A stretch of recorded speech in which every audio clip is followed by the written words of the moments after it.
we see tensions everywhere. And often is that organizations by default generate tensions. So organizations are not neutral in terms of tensions. By default, there are always tensions in organization. The problem is when those tensions that are not necessarily bad. Thanks to tensions, we do very good things, but the problem is that when we have too much tensions, these tensions create dysfunctions, meaning negative emotions in people, stress, anxiety, and then is when performance is not working, then is when organizations are not working very well. So by default, tensions are embedded in organizations. Regardless of what we do as leaders, we always will have tension. So the proposal here is that we have to positively offset these tensions by providing this new context of harmonious organization. So you don't want it to be toxically competitive. Exactly. You want some leadership around creating the tensions where everybody's working for a superordinate goal. But is there ever a situation where there isn't enough tension?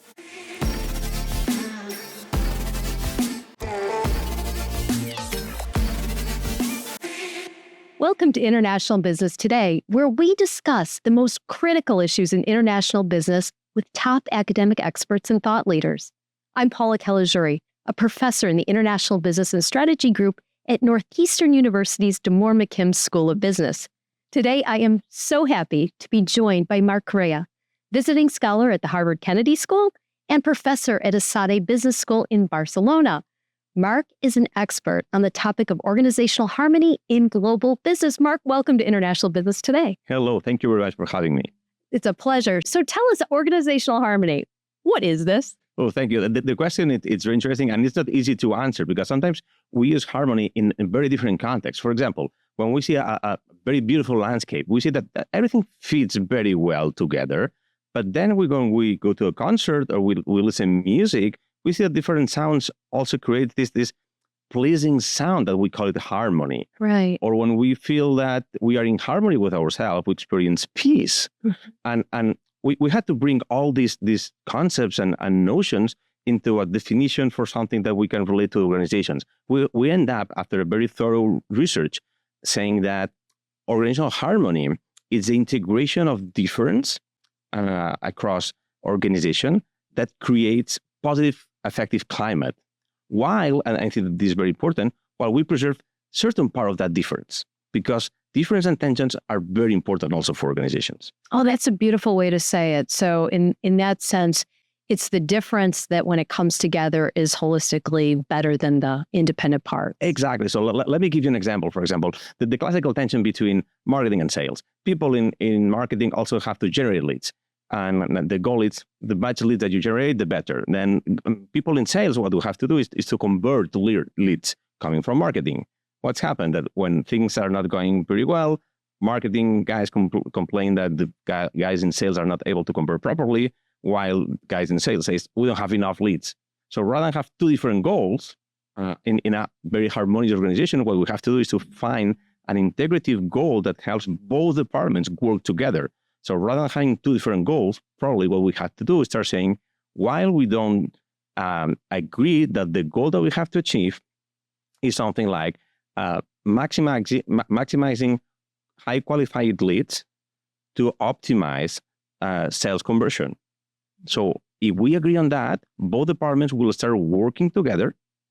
They will have to do a lot of things together. They will have to coordinate. They will have to decide a lot of things together in order to have much better results. But do the different parts, do sales and marketing need to create that common goal together? Or is it something that, a leader would say? Exactly. That's the point.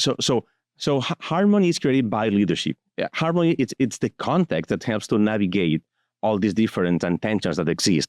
So harmony allows the organization to come together to integrate these different goals and different tensions that we experience. Because the reality is that all of us, we experience tensions in organizations. I think that was the very beginning of the research. So we all of us experience tensions, and harmony allows us to create this context to navigate the tensions properly. So where else do we see tensions in organizations? Sales and marketing, that was a great example.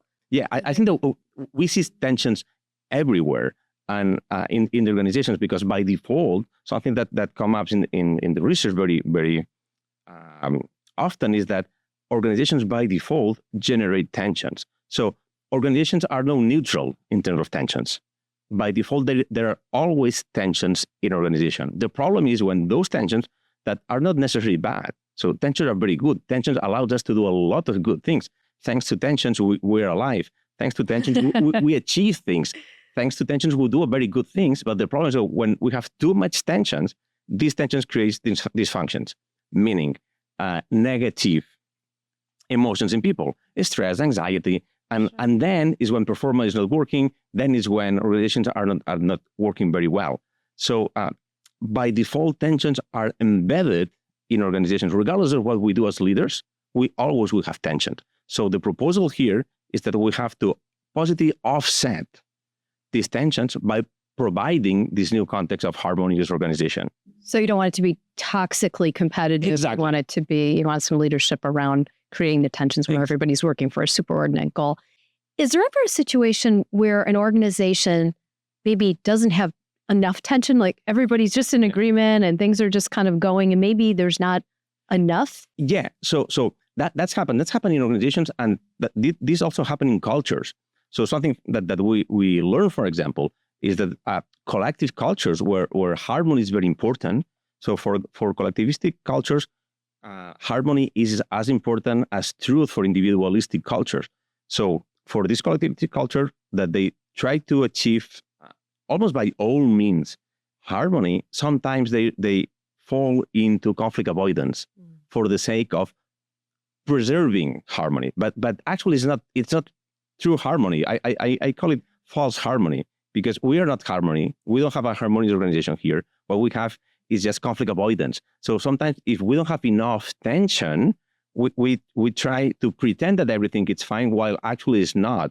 And there's more tension behind that we cannot see, and then things are not properly working. That is such an important point, that just because things look like there's kind of harmony or agreement doesn't necessarily mean it's devoid of tension. Exactly. Yeah. So that's actually really interesting. It brings us to the culture issue, which, this is international business today. So I'm sure there's lots of people who are curious, how does this play out in multinational organizations when you do have many cultures who handle tension, conflict differently, but also just live in different parts of the world? Yes, exactly. So it's very important. First of all, so you are the world expert in cultural agility. So I almost don't dare to say anything on culture in front of you.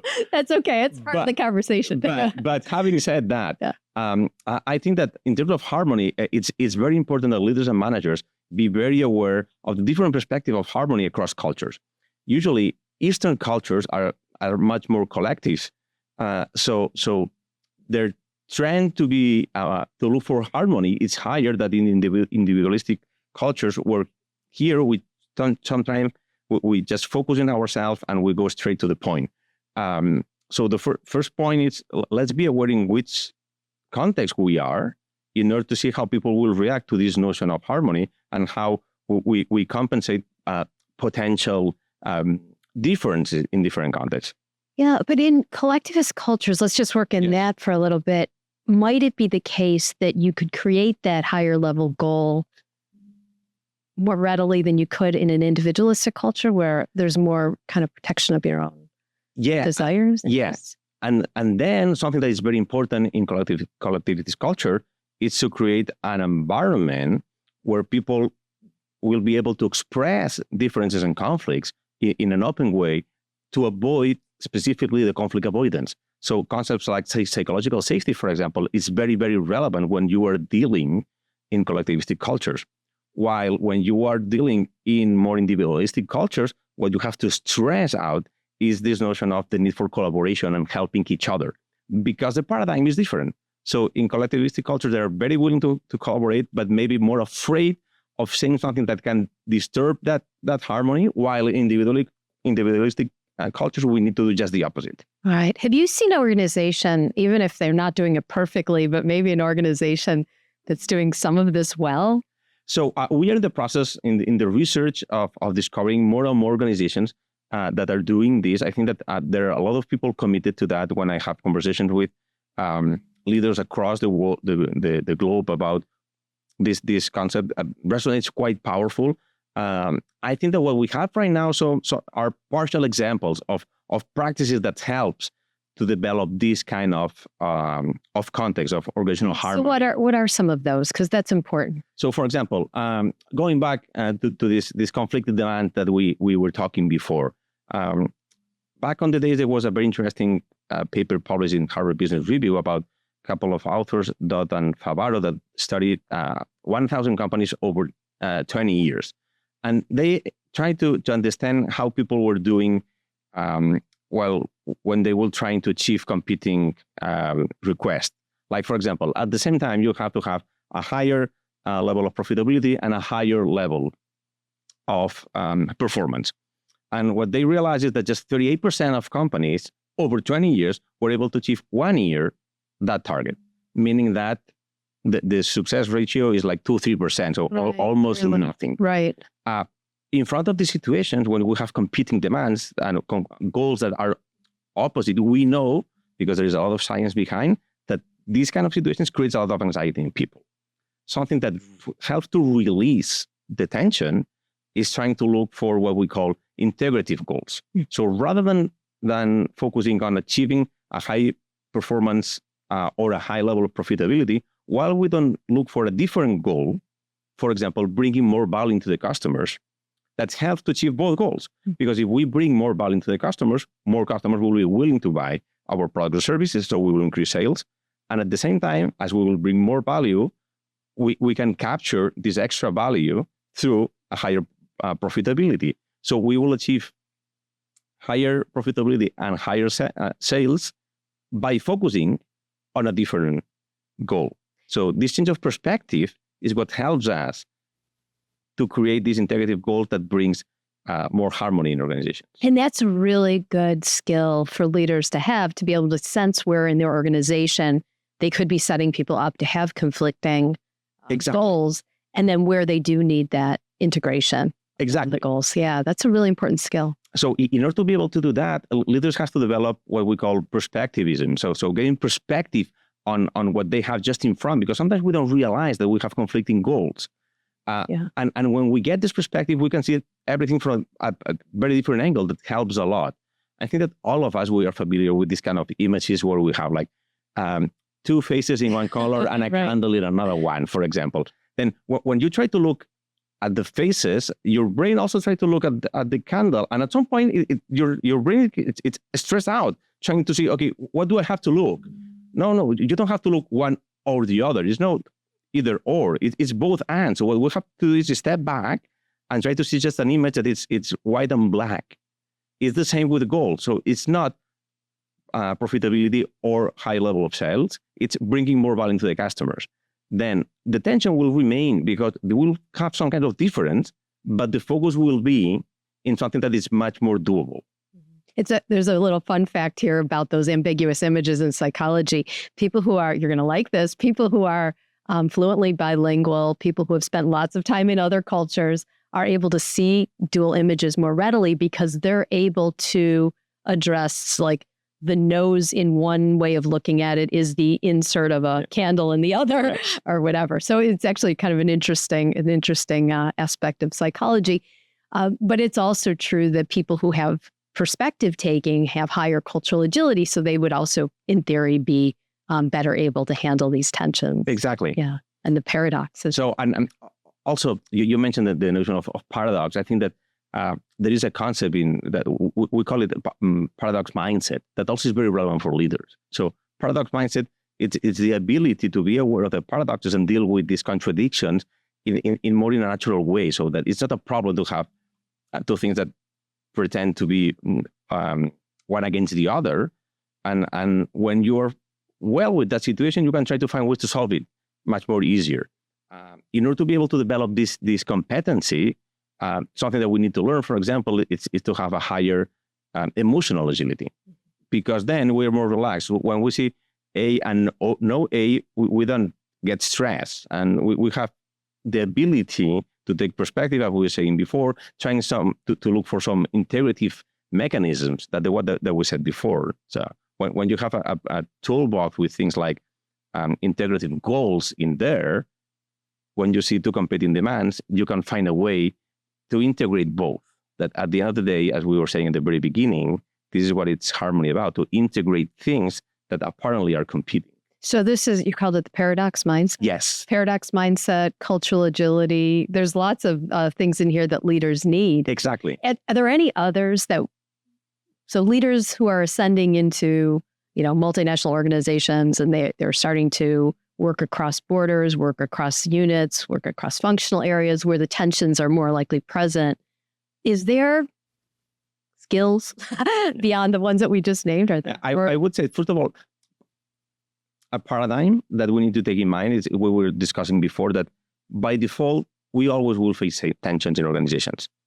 As we always face tensions, we have to do something on purpose to offset positively these tensions. When we have this clear in mind, we can rely on, first of all, as you mentioned, cultural agility. Secondly, paradoxical mindset.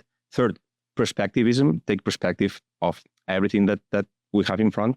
And fourth, flexibility, because we need the flexibility in order to reach consensus. So something that comes from the research that we are doing is that all this integrative mechanism doesn't work easily. So we need some set of preconditions that allowed this mechanism to work properly. Really interesting. So it's all great advice. So last question, what is your one kind of parting piece of advice for global leaders out there? A colleague from my school, it's Javier Solana. He was like the high representative for the foreign policy of the European Union, so like the equivalent of the Secretary of State for the European Union. And at the end of every talk, he said to the audience, be decent and think globally. Well, and I like it a lot. And I will add to that one, be aware of the tensions that exist in the organizations and try to create context where harmony flourish. Because when we have harmonious context, people can flourish professionally and personally. We can achieve results much better, and we have much better climate organizations. That's a great way to end it. Be decent, think globally, and create harmony. Marc, thank you for being a guest today. Thank you very much. To our listeners, thank you for joining us for today's episode of International Business Today. If you enjoyed it, please share it with your network. As always, we'd love to hear from you.